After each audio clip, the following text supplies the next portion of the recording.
بشود گفته.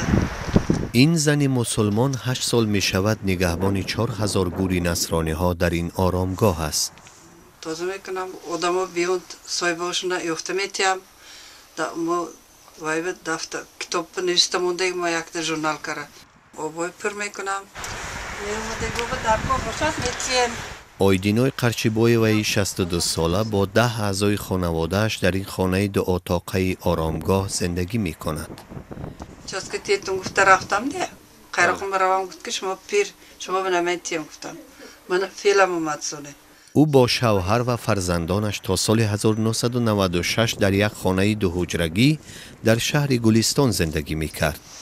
وسی برافته کمتر کار کرده بیم گفتیم اویلم که تی بچه گچه ما همه برفتیم وجه بیم 3 منده نه خونه های نه انجام های هیچی نه خونه نه دیگر کس من حیران شدم خونه دست برفتگی. خانه آنها دولتی بود، بناهن تلاشی برگرداندن آن سودی نداشت.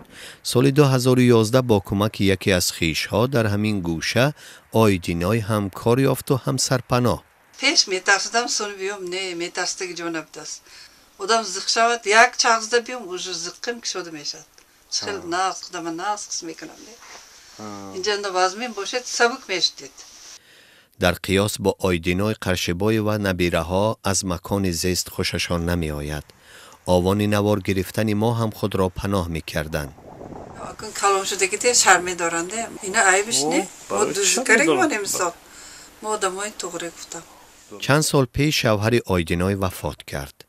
پسرش عزیزبیگ مردی کاری می کند. گاهی هم به عوض 400 سامانی گور می کابد.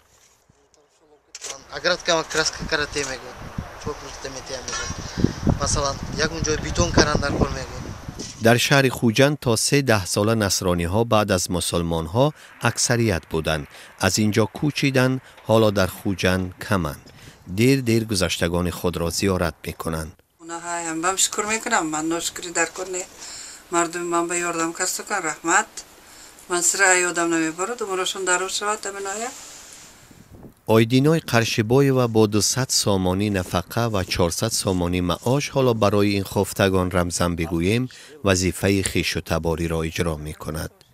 این کار را برای خود با شرفانه می حسابد، اما برای پیوندان آرزو دارد که روز آنها از منزل خاموشان به محل مردم نشین می کوچند.